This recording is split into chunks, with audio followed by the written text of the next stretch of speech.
അസ്സലാമു അലൈക്കും വറഹ്മത്തുള്ളാഹി വബറകാതുഹു. അൽഹംദുലില്ലാഹി വസ്സലാത്തു വസ്സലാമു അലാ റസൂലില്ലാഹി വഅലാ ആലിഹി വസഹ്ബിഹി അൽ ഫായിസീന ബില്ലാഹി അമ്മാ ബഅദ്.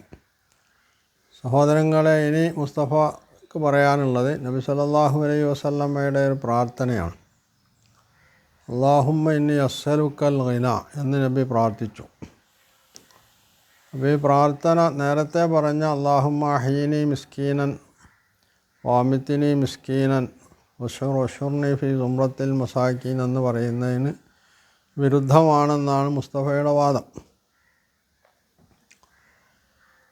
എന്താണ് യഥാർത്ഥത്തിൽ ഗിന, ഐശ്വര്യം അല്ലെങ്കിൽ സമ്പന്നത എന്നൊക്കെ പറയുന്നത്? ഇതിനെ സംബന്ധിച്ച് മുസ്തഫയുടെ കാഴ്ചപ്പാട് ഒരാളുടെ കയ്യിൽ ഭൗതികമായിട്ടുള്ള സമ്പത്തുണ്ടാവുക, ഇതിനാണ് സമ്പന്നത എന്ന് പറയുന്നത്. യഥാർത്ഥത്തിൽ ഇസ്ലാമിൻ്റെ കാഴ്ചപ്പാടിൽ സമ്പന്നത ഇത് മാത്രമാണോ? സമ്പന്നതയുടെ ഒരു വശമാണ് ദ്രവ്യരൂപത്തിലുള്ള വസ്തുക്കൾ അല്ലെങ്കിൽ പദാർത്ഥപരമായിട്ടുള്ള വസ്തുക്കൾ ഒരാളുടെ കയ്യിലുണ്ടാവുക എന്നുള്ളത്. കാശ്, തോട്ടങ്ങൾ, ബിൽഡിങ്ങുകൾ, അതുപോലുള്ള വരുമാനം ഉണ്ടാക്കാവുന്ന മാർഗങ്ങളൊക്കെ കൈപ്പെടും. എന്നാൽ ഇതുകൊണ്ട് മാത്രം ഒരാൾ സമ്പന്നനാണെന്ന് പറയാൻ പറ്റുമോ? ഇസ്ലാമിൻ്റെ കാഴ്ചപ്പാട് ഇത് സമ്പത്തിൻ്റെ ഒരു വശമാണ്.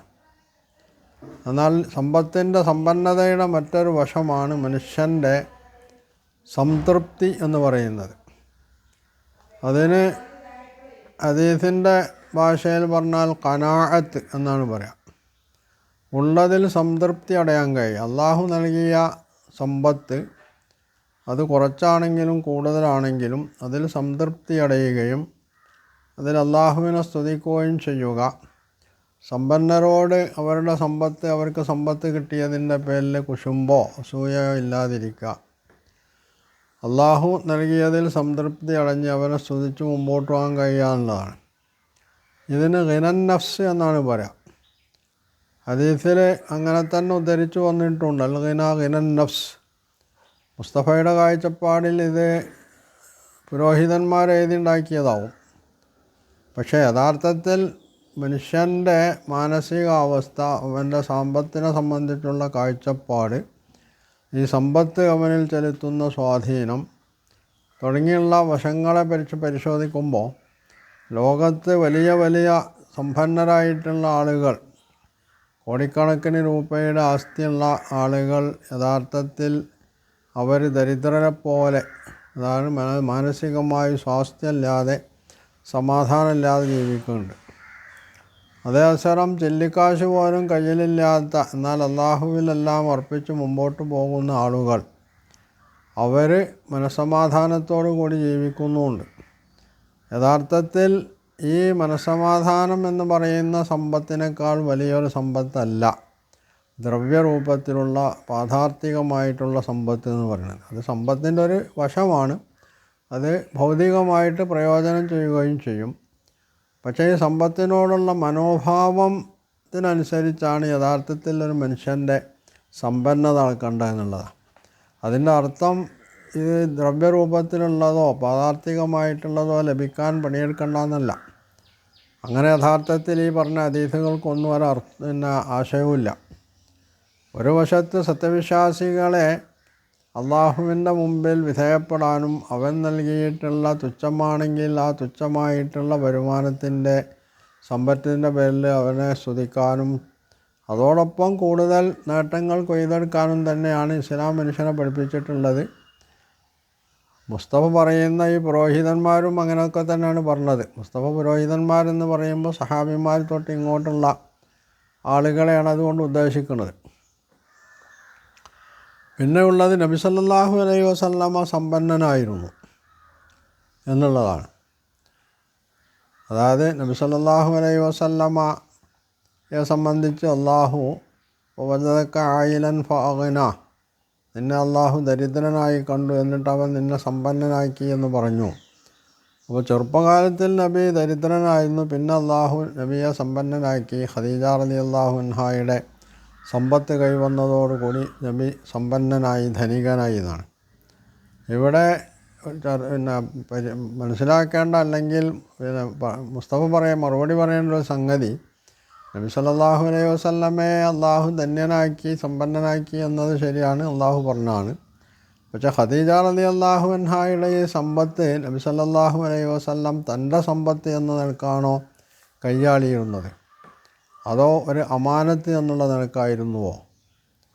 അത് പരിശോധിക്കപ്പെടേണ്ട സംഗതിയാണ്. മാത്രമല്ല നബി സല്ലല്ലാഹു അലൈഹി വസല്ലം തന്നെ കവിഞ്ഞാൽ പ്രവാചകത്വത്തിൻ്റെ ഘട്ടം വരെയാണ് നബി സല്ലല്ലാഹു അലൈഹി വസല്ലം ഈ സമ്പത്ത് ആ രീതിയിൽ ഉപയോഗിച്ചിട്ടുള്ളത്. അത് കഴിഞ്ഞതിന് ശേഷം നബി പ്രവാചകനായി നിയുക്തനായതിന് ശേഷമുള്ള അവസ്ഥ എന്തായിരുന്നു? ഈ രണ്ട് കാര്യവും ഒന്നിച്ചു കൊണ്ടുപോകാൻ നബിക്ക് കഴിയുമായിരുന്നുവോ? കച്ചവടവും അതുപോലെ തന്നെ പിന്നെ പ്രവാചകത്വത്തിൻ്റെ ബാധ്യതയും. അത് കഴിയുമായിരുന്നില്ല എന്നുള്ളതാണ് വസ്തുത. മുസ്തഫയുടെ കാഴ്ചപ്പാടിൽ നബി സല്ലല്ലാഹു അലൈഹി വസല്ലമക്ക് നുബുവത്ത് പ്രവാചകത്വം എന്ന് പറഞ്ഞാൽ വലിയ ഭാരമൊന്നും ആയിരുന്നില്ല. കാരണം മുസ്തഫ പറയുന്ന അനുസരിച്ച് നബി സല്ലല്ലാഹു അലൈഹി വസല്ലം ജൂതന്മാരെ വിളിച്ചു കൂട്ടിയിട്ട് നിങ്ങളെ പിന്നെ പഴയ ബൈബിളിലെ പഴയ നിയമം അനുസരിച്ച്, അതായത് നിങ്ങളെ തൗറാത്ത് അനുസരിച്ച് ജീവിച്ചോളൂ. ക്രിസ്ത്യാനികളെ വിളിച്ചു കൂട്ടിയിട്ട് അവരോട് നിങ്ങളെ ബൈബിളിലെ പുതിയ നിയമത്തിലെ ഇഞ്ചീൽ അനുസരിച്ച് ജീവിച്ചോളൂ എന്ന് പറഞ്ഞാൽ നബി സല്ലല്ലാഹു അലൈഹി വസല്ലമയുടെ ബാധ്യത കഴിഞ്ഞു. പിന്നെ മക്കയിലെ മുശ്രിക്കുകളാണ്, അവരെ എപ്പോഴെങ്കിലുമൊക്കെ സംബോധന ചെയ്താലും മതിയല്ലോ, നാട്ടുകാരല്ലേ. അപ്പോൾ വലിയൊരു ഭാരമൊന്നും ഉണ്ടായിരുന്നില്ല എന്നായിരിക്കണം മുസ്തഫയുടെ കാഴ്ചപ്പാട്. യഥാർത്ഥത്തിൽ നബി സല്ലല്ലാഹു അലൈഹി വസല്ലം പ്രവാചകത്വ ലബ്ധിക്ക് ശേഷം മക്കയിൽ ജീവിച്ച 13 വർഷക്കാലം നബി സല്ലല്ലാഹു അലൈഹി വസല്ലം കച്ചവടത്തിന് പോയിട്ടില്ല എന്നുള്ളതാണ് വസ്തുത. ഈ ഘട്ടത്തിൽ നബിയുടെ കയ്യിലുണ്ടായിരുന്ന ഖദീജയുടെ സമ്പത്ത്, അത് ഖദീജ റളിയല്ലാഹു അൻഹ ഇസ്ലാമിക മാർഗത്തിൽ വിനിയോഗിക്കാൻ വേണ്ടി നബി സല്ലല്ലാഹു അലൈഹി വസല്ലമക്ക് നൽകുകയും അതാ നിലക്ക് നൽകി ആ സമ്പത്ത് അവിടുന്ന് തീർന്നു പോവുകയും ചെയ്തിട്ടുണ്ട്. അതിൻ്റെ ഏറ്റവും നല്ല ഉദാഹരണമാണ് നബി സല്ലല്ലാഹു അലൈഹി വസല്ലമ ഷൈബ് അബി താലിബിൽ ഉപരോധിതനായി കഴിഞ്ഞ ഘട്ടത്തിൽ മറ്റ് ഖുറൈശുകളിൽ നിന്നൊന്നും വാങ്ങാൻ അവർ കൊടുക്കൂലെന്ന് വെക്കാം. എന്നാൽ മറ്റേതെങ്കിലും രീതിയിൽ ഈ സമ്പത്ത് ഉപയോഗിച്ചുകൊണ്ട് നബി സല്ലല്ലാഹു അലൈഹി വസല്ലമക്ക് സാധനങ്ങൾ വരുത്താൻ, ഭക്ഷണ സാധനങ്ങൾ പോലും വരുത്താൻ കഴിയുമായിരുന്നില്ല. ഒന്ന്, നബിൻ്റെ കയ്യിൽ സമ്പത്തില്ലായിരുന്നു എന്നുള്ളത് തന്നെയാണ് അതിന് കാരണം. പിന്നെ ഈ സമ്പത്ത് ഉപയോഗിച്ചുകൊണ്ടാണ് നബി സല്ലല്ലാഹു അലൈഹി വസല്ലമ പലപ്പോഴും പല ഇസ്ലാമിക പ്രവർത്തനങ്ങളും നടത്തിയിട്ടുള്ളത്. അടിമകളെ വാങ്ങി മോചിപ്പിക്കുന്നതടക്കമുള്ള സംഗതികൾ ഇതിലൂടെയാണ് നബി സല്ലല്ലാഹു അലൈഹി വസല്ലം നിർവഹിച്ചു പോന്നിട്ടുള്ളത്. മദീനയിൽ വന്നതിന് ശേഷം പിന്നെ നബി സല്ലല്ലാഹു അലൈഹി വസല്ലമയുടെ കയ്യിൽ വരുന്നത് യുദ്ധത്തിലൂടെ വരുന്ന, അതുപോലെ സക്കാത്ത് വഴി പിന്നെ ബൈത്തുൽ മാലിലേക്ക് വരുന്ന സമ്പത്താണ്. ഇതിൽ മുസ്തഫ പറയുന്ന പുരോഹിതന്മാർ എഴുതിണ്ടാക്കിയ ഹദീസ് അനുസരിച്ച് നബി സല്ലല്ലാഹു അലൈഹി വസല്ലമക്ക് സക്കാത്തിൻ്റെ മുതൽ തിന്നാൻ പറ്റില്ല. അതേ അവസരം നബി സല്ലല്ലാഹു അലൈഹി വസല്ലമക്ക് ആരെങ്കിലും ഹദിയ കൊടുത്താൽ അതാണ് നബിക്ക് പറ്റുക. മുസ്തഫൻ്റെ കാഴ്ചപ്പാടിൽ നബിക്കും സദക്ക പറ്റുമോ എന്നുള്ളത് മുസ്തഫയാണ് പറയേണ്ടത്. പിന്നെ യുദ്ധത്തിലെ സമ്പത്താണ്, യുദ്ധം വഴി വരുന്ന പിന്നെ സമ്പത്താണ്. നബിയുടെ കയ്യിൽ എത്ര തന്നെ സമ്പത്തുണ്ടായാലും നബി സല്ലല്ലാഹു അലൈഹി വസല്ലം അത് പെട്ടെന്ന് തന്നെ സമൂഹത്തിലെ ഇതിൻ്റെ അവകാശികളായിട്ടുള്ള ആളുകൾക്ക് കൊടുത്തു തീർക്കുകയാണ് ചെയ്യാന്നുള്ളതാണ്. അതും മുസ്തഫൻ്റെ ഭാഷയിൽ പറഞ്ഞ ഈ പുരോഹിതന്മാർ എഴുതി വച്ചിട്ടുള്ള ഹദീസ് ഗ്രന്ഥങ്ങളിലും ചരിത്രത്തിലുമൊക്കെ ഉള്ളതാണ്. അപ്പോൾ ഒരിക്കലും നബി സല്ലല്ലാഹു അലൈഹി വസല്ലമ കയ്യിൽ കാശുമായിട്ട് മുന്നോട്ട് പോകാന്നുള്ളത് ചെയ്തിരുന്നില്ല. അത് നബിയുടെ സ്വഭാവമായിരുന്നില്ല എന്നുള്ളത് നബി സല്ലല്ലാഹു അലൈഹി വസല്ലമ തന്നെ വ്യക്തമാക്കിയിട്ടുള്ള സംഗതിയാണ്. അപ്പോൾ ഇവിടെ ഈ സമ്പന്നത എന്ന് പറയുന്നത് യഥാർത്ഥത്തിൽ കയ്യിൽ കാശുണ്ടാവുക എന്നത് മാത്രമല്ലാന്നും മനുഷ്യൻ്റെ മാനസികമായ അവസ്ഥ കൂടിയാണ് സമ്പന്നത എന്ന് പറയുന്നതെന്നുമാണ് ഇസ്ലാം നമ്മളെ പഠിപ്പിച്ചിട്ടുള്ളത്. ഈ പ്രാർത്ഥനയും ആദ്യം പറഞ്ഞ അല്ലാഹുമ്മ അഹ്യിനി മിസ്കീൻ എന്ന് പറയുന്ന പ്രാർത്ഥനയും തമ്മിൽ യാതൊരു വൈരുദ്ധ്യവുമില്ല. കാരണം ഒരു ഭാഗത്ത് സമ്പന്നത ഉള്ളതോടൊപ്പം തന്നെ ഒരു മിസ്കീനിനെ പോലെ, മിസ്കീനാവുക എന്ന് പറഞ്ഞാൽ അത്ര മോശപ്പെട്ട സംഗതിയാണെന്നൊന്നും ഇസ്ലാം നമ്മളെ പഠിപ്പിക്കുന്നില്ല. കാരണം മിസ്കീൻ എന്ന് പറഞ്ഞാൽ പിന്നെ സാമ്പത്തിക ശേഷി ഇല്ലാത്ത ഒരാൾ, അയാൾ സാമ്പത്തിക ശേഷി ഇല്ലാത്തത് കൊണ്ട് അയാൾ മോശക്കാരനാണ് എന്ന് പറയുന്നതും അബദ്ധമാണ്. കാരണം ഇസ്ലാം സമ്പത്തിൻ്റെ പേരിലല്ല ആളുകളുടെ നന്മയും തിന്മയും അല്ലെങ്കിൽ നേട്ടകോട്ടങ്ങൾ വിലയിരുത്തുന്നത് എന്നുള്ളത് ഖുർആൻ തന്നെ പറഞ്ഞിട്ടുള്ള കാര്യമാണ്. ഇന്ന അക്രമക്കും ഇൻദല്ലാഹി അത്തഖാക്കും, നിങ്ങളുടെ കൂട്ടത്തിൽ കൂടുതൽ തഖ്വയുള്ള ആളുകളാണ് അള്ളാഹുവിൻ്റെ അടുത്ത് ആദരണീയരായിട്ടുള്ള ആളുകൾ എന്നാണ് വിശുദ്ധ ഖുർആൻ പറഞ്ഞത്.